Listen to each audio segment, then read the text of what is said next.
네, 안녕하십니까. 네, 저는 사당동에서 작은 교회, 이름은 발 씻겨주는 교회라고 하는 아주 조그만 교회를 섬기고 있는 정보인 목사입니다.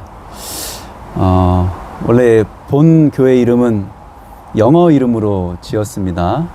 Servants of a Servant. 그래서 종을 섬기는 종들의 교회다. 그래서 한국말로 종을 섬기는 종들의 교회, 너무 길어져서 그나마 예수님께서 제 아들의 발을 씻기시던 그 장면이 떠올라서 발 씻겨주는 교회다, 이렇게 이름을 지었습니다. 또 존경하는 우리 이소자 목사님을 제가 몇 년 전부터 알게 됐는데, 참 용기와 하나님의 은혜가 충만하신 분으로 참 이런 사역을 하는 것을 멀리서 지켜보고만 있다가 이제 하나님께 특별한 은혜를 주셔서 오늘은 좀 같이 나와 봤습니다. 그래서 얼마나 큰 마음에 감격이 있는지 어떻게 설명하기가 어려울 정도입니다.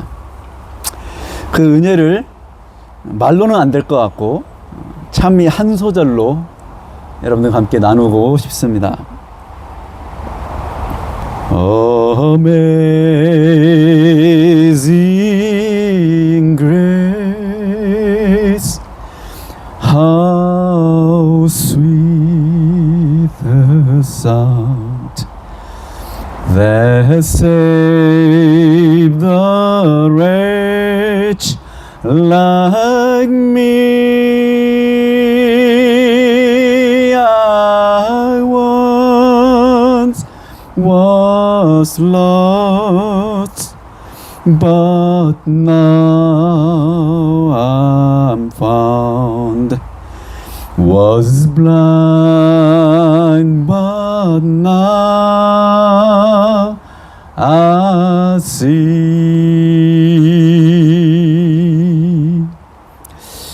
저는 총신대학교 신학대학, 또 신학대학원, 또 거기에 있는 또 도서관, 한 20년 정도 전에 제가 공부하러 자주 왔었습니다. 제가 대학원 공부를, 신학대학원을 할 때 여러 대학들을, 그 도서관들을 많이 다녔어요. 그래서 장신대도 자주 갔고, 총신대도 꽤 갔고, 카톨릭대도 가고, 연대도 가고, 그 외 여러 도서관들을 좀 많이 다녔는데요. 다니다 보니까 뚜렷하게 보이는 게 있어요. 역시 총신대다. 제가 입 벌린 소리가 아니고 가서 알았어요. 전문적인 신학서적의 양이나 그 질이나 구성면에 있어서 총신대가 단연탑입니다. 장신대는 저도 36대를 나왔지만 36대도 그 정도는 안 되더라고요. 그래서 역시 한국 신학의 학문적 요람은 총신대구나, 제가 그런 생각을 한 적이 있습니다.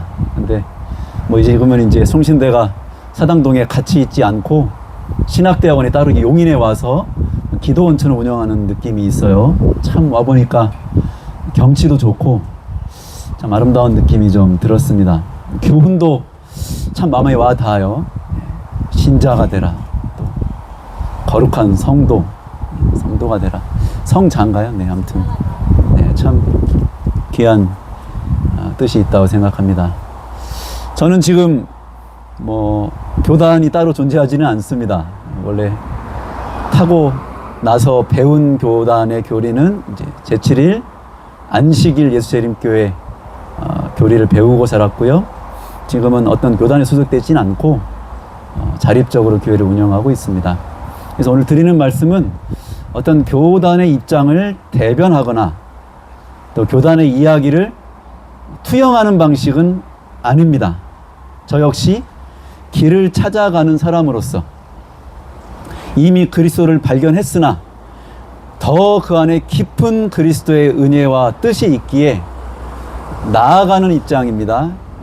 프로그레시브한 사람이지 이루었다 함도 아니요 서 있다 함도 아닙니다. 그래서 오늘 함께 말씀을 나누는 가운데 듣는 자들도 저도 또 배워가는 시간이 되기를 간절히 바랍니다. 세상에서 가장 위험한 단어가 있습니다. 사실 위험한 단어는, 나쁜 단어는 위험하지 않아요. 알아서 피하니까요. 그런데 좋은 단어에 항상 독이 거기에 숨겨져 있습니다. 오늘날 우리 한국 재림교회 내, 한국 이 개신교, 기독교계 내 가장 독성이 강한 독버섯에 해당하는 단어는 정통이라는 단어입니다. 네. 그러면 정통이라는 단어가 과연 그리스도의 신자들, 제자들에게 합당한 단어인가? 과연 그럴까요? 네, 유대인들, 민족으로서가 아니라 사실 하나님의 유일한 교회였죠.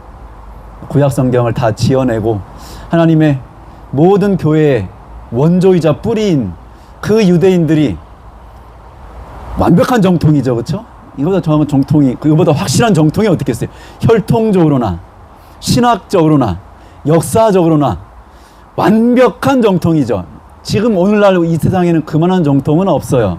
그런데 예수께서 오시자마자 한 얘기가, 본인도 유대인인데 하시는 딱 얘기가, 너희가 아브라함의 후손이란 말 절대로 하지 말아라. 유대인들이 아브라함 후손이 아닙니까? 맞는데도 하지 말라고 하는 이유는 참된 정통은 인간에게 존재하는 것이 아닙니다. 그것은 다 육에 속한 것들이죠. 오직 정통이 있다면 그리스도입니다. 그러나 그분도 그런 단어를 사용한 적은 없는 것입니다. 그러므로 오늘날 자신을 가리켜 정통이라고 말하는 사람들은 사실은 그 자체가 이단입니다. 그리스도를 가리고 있기 때문에 어떤 인간도 어떤 교회도 정통일 수 없습니다. 오직 예수 그리스도, 영으로 존재하시는 예수 그리스도만이 참된 진리이신 것을 오늘 고백하면서 이야기를 시작하고자 합니다. 저는 어려서부터 율법을 배웠습니다. 우리 재림교회, 안식교라고 하면 보통 이제 율법은 기본적으로 배워야 됩니다. 그런데 언제부턴가 단어가 이상한 거예요. 성경을 이제는 영어도 보죠. 떠듬거리지만 히브리어도 보죠. 열심히 읽긴 읽지만 뜻은 잘 모르고 읽지만 그리스, 헬라어도 보죠. 그 율법이란 말이 없어요. 그냥 법이란 단어만 있습니다. 그냥 영어로도 law, nomos, 그냥 법이죠, 법. 근데 왜 이 법이란 말을 두 번 엎어서 율도 법이고 법도 법이고, 이게 아마도 제가 잘은 모르지만 몇몇 학자들한테 물어보니까 일본 식민지의 잔재라고 합니다. 뭐든지 그냥 이렇게 한 자로 되는 걸 두 자로 만들고 이렇게 막 이렇게 좀 규격화하고 막 이런데 일본 사람들이 특징이 있다네요. 그래서 율법이란 말 말고도 많은 말들이 그렇게 돼 있다고 제가 들은 적이 있어요. 율법이란 말 좋은 말이지만 저는 그냥 단순하게 법입니다. 법. 하나님의 법이죠. 여러분, 법은 좋은 것입니까? 나쁜 것입니까? 나라가 있는데 법이 없습니다. 이것은 이제 무법천지라고 합니다. 법이 존재하지 않는 사회가 있을까요? 법은 그 사회의 근간을 이루고 있습니다. 그러므로 하나님의 나라, Kingdom of God, 하나님의 정부, 그분의 세계에는 반드시 법이 기초되어 있습니다. 그런데 법이 없다고 하면 어떻게 됩니까? 무정부 상태를 만드는 것이죠. 오늘날 수많은 그리스도인들이 율법이 폐했다고 얘기하면서 법 없는 사회를 자랑으로 이야기하고 있어요. 그 결과가 어떻게 됐습니까? 기독교가 어떻게 됐어요? 개독교로 바뀐 거예요. 안 믿는 사람들이 봐도 기독교인들이 더 탐욕스러워요. 그렇지 않습니까? 안 그렇다고 말할 수 있는 기독교인들이 과연 있겠습니까? 우리가 훌륭한 하나님의 백성으로서 희생하고 하나님 법을 지키며 그 법 정신으로 사랑을 베푸는 기독교라고 자신 있게 얘기할 수 있겠습니까? 제가 개인적으로 존경하는 한 사상가가 있습니다. 지금은 무덤에 있으시죠. 마하트마 간디. 이분이 영국으로 유학을 가서 거기서 유학 생활을 했어요. 영국 어떤 나라입니까? 독일에서 시작된 개신교가 어디서 꽃이 폈어요? 영국에 가서 큰 꽃을 폈습니다. 존 웨슬레 그렇죠? 찰스 웨슬레, 그리고 휘트필드, 그리고 그 외에도 수많은 훌륭한 기독교의 거성들이 영국에서 활동했습니다. 거기서 태어났어요. 이 마하트마 간디가 영국에 가서 기독교를 접했어요. 그런데 기독교인들이 마하트마 간디에 이렇게 포교를 하는 겁니다. 법을 지킬 필요 없다. 십계명이고 법이고 다 끝났다. 예수 그리스도의 은혜로 구원을 얻었으니 법은 이제 필요 없다. 마하트마 간디가 이게 정상인 사람이거든요. 비정상이 아니고. 자기가 아무리 봐도, 제가 이건 마하트마 간디 평전에서 읽은 책입니다. 여기서 제가 책을 직접 봤고, 번역한 분도 꽤 유명한 분이 번역했는데, 거기 보니까 마하트마 간디가 기독교인데, 정상적인 종교인데, 훌륭한 종교라고 얘기하는데, 예수를 믿으면 법은 필요 없다는 거야. 간디가 아무리 생각해봐도 이거는 사이비거든요.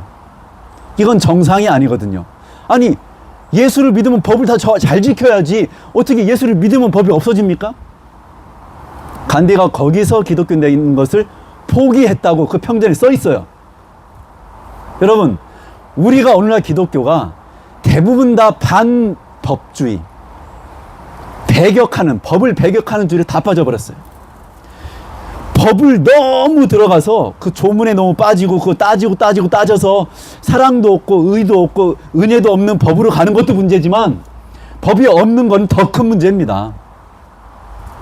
이 문제에 대하여 저는 어려서부터 문제가 있다고 느꼈으나, 그러나 그것을 충분히 다룰 수 있는 제 수준은 되지 못해서 그냥 마음속으로만 끙끙 앓고 살았어요. 그런데 약 한 6년 됐나요? 7년 됐나요? 제가 기억은 정확하게 안 나는데, 저희 교회가 우리 총신대학교, 서울에 있는 사당동에 있는 총신대학교 앞쪽에 있습니다. 그래서 제가 그 총신대학교 근처에 있는 솔로몬 서점이라는 곳에 자주 갔습니다. 좋은 책들이 많이 있거든요. 근데 지금은 솔로몬 서점이 그 총신대학교 밑에 있지 않고 대학교 안에 있습니다. 지금은. 근데 그때는 총신대학교 가기 한 200m 전에 있었어요. 제가 가서 이렇게 책을 보다가 이제 문 닫을 때가 다 된 것 같아서 급하게 나가는데 눈에 뭐 하나가 딱 보이는 거예요. 그 책의 제목이 제 시선을 완전히 사로잡았어요. 너무나 특별했거든요. 그 책의 제목은 바로 이것입니다. 율법, 그 황홀한 은혜.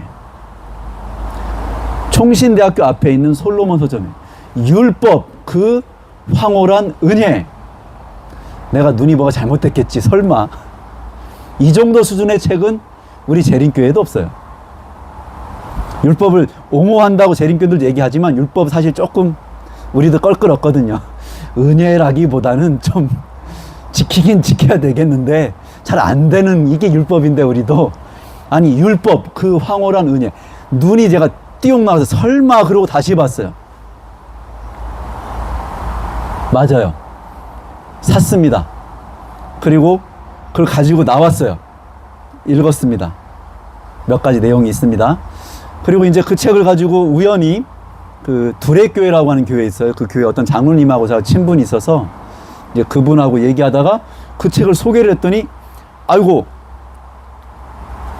놔달라는 거야, 놔달라고. 그래서, 네, 가지세요. 한 2만원 좀 안 되는 돈인데, 가지세요. 제가 워낙 그분에게 도움을 많이 받고 있는 터라 드리고, 난 사면 되지 뭐. 그리고 솔로몬 서점에 다시 왔어요. 찾아보니까 그 책이 없어요. 그래서 물어봤어요. 아, 여기 율법 그 황홀한 은혜라는 책이 없는데 제가 살 수 있겠습니까? 그랬더니 막 뒤져보더니 품절입니다. 그 책이 마지막 책이었습니다. 그래요. 설마 그러고 제가 여러 교본 문고부터 시작해서 모든 문고 다 뒤지고 뒤졌어요. 어디도 없습니다. 완전 절판. 끝났어요, 그 책이. 나온 지가 한 10년 넘었을 때인데 그때가 구할 수가 없는 거예요. 찾고 못 찾아요. 답이 없어요. 그 책이 15,000, 17,000원짜리인데 나중에 알라딘이라고 하는 중고 서점에 가서 보니까 그게 5만 원, 7만 원 팔리더라고요. 없어가지고. 근데 제가 중고로 또 샀습니다. 근데 이게 이렇게 좋은 책을 혼자만 보기 아까워서 찾다가 제가 그 번역자를 수소문했어요. 지금 그분이 아마 학장이신지, 원래는 그 역사신학 교수신데, 임원택이라고 하는 분인데, 이제 그분을 수소문을 찾으려고 하는데 연락이 잘 안 돼요. 그러다가 1년쯤 지났나 제가 연락을 딱 했는데 그분이 받는 거예요. 그리고 그분이 그 책 내용에 대해서 제가 얘기를 하니까 깜짝 놀라시는 거예요. 자기가 이 책 번역하고 욕을 많이 먹었다고 합니다. 사람들이 아주 안 좋아하고 좋은 소리 거의 못 들었대요. 근데 제가 그 책을 읽고 얘기를 해주니까 그분이 처음으로 이 책 내용을 이해하는 사람을 만났다 그러시면서 저한테 밥을 사주시더라고요. 밥도 얻어먹고 가서 한 2-3시간 또 얘기했어요. 그분 학장실에 가서. 그리고 물었어요. 재고가 남은 게 있습니까? 그랬더니 본인이 가진 마지막 재고, 대한민국에 남은 50권 정도 되는 거 제가 현금으로 바로 드리고 다 사왔어요. 자, 오늘 길게 얘기하지 않겠습니다. 한번 그 책 구해보시기 바랍니다. 한번 읽어보세요. 저자는 어니스트 케반이라고 하는, 어니스트가 맞나요? 하여튼 케반이라는 사람이 쓴 런던 바이블 칼리지라고 하는 그 학교의 학장이었던 사람 같고요. 이분이 논문으로 쓴 책인데 청교도들이 가지고 있던 하나님의 법에 대한 사상을 기록하고 수집해서 만든 책입니다. 제가 이 책의 내용 중에 한 구절만 여러분들께 올리고 오늘 짧은 얘기를 맞춰볼까 합니다. 신자들은, believers, 신자들은, 요 얘기 그냥 한마디만 더 할게요. 우리 임원택 교수님이 이 책을 번역할 때 제가 정확하게 그분의 그 느낌을 제가 표현할 수는 없겠지만 정말로 감격하면서 이 책을 번역했다고 그래요. 그냥 적당히 번역한 게 아니라 막 마음에 막 감격이 계속 차오르면서 번역했대요. 제가 그 얘기를 듣는데 분야는 다르지만 핸델 생각이 났어요. 제가 고등학교 때 이명준 교수라고, 지금은 교수님으로 은퇴하셨는데 고등학교 때 음악 선생님이었는데 그분이 저에게 핸델 메시아 53번 이런 거 저희가 가르치셨거든요. 죽임당하신 어린 양 같은 엄청난 대곡들을 제가 배웠는데 그분이 그 얘기 한 적이 있어요. 핸델이 이 메시아를 기록할 때 거의 21일 동안 잠도 안 자고 밥도 안 먹고 거의 그 감격에 취해서 기록했다는 얘기를 들은 적이 있어요. 근데 그 얘기 생각이 탁 나더라고요. 임원택이라는 분이 이 책 내용 자체에 엄청난 감격 속에서 기록했다는, 이걸 번역했다면 한번 볼 의미가 있지 않겠습니까? 한번 찾아보세요. 저한테 연락 오시면 저도 여러분들에게 싼 가격에 보고하겠습니다. 돈이 없으면 공짜로 드리고, 있는 분들은 돈 내세요. 이거 구하기 어려워요.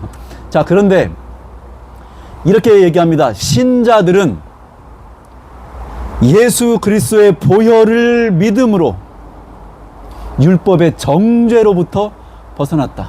그렇죠. 그 정죄 누가 대신 맞았으니까? 예수께서 대신 맞아 죽으셨으니까 나는 다시는 그 율법에 맞아 죽을 필요가 없는 것입니다. 주님이 대신 맞으셨어요. 그러나 지켜야 할 삶의 법칙, 규범, 법으로는 결탄코 자유로운 것이 아니다. 어느 교단책이 아니에요.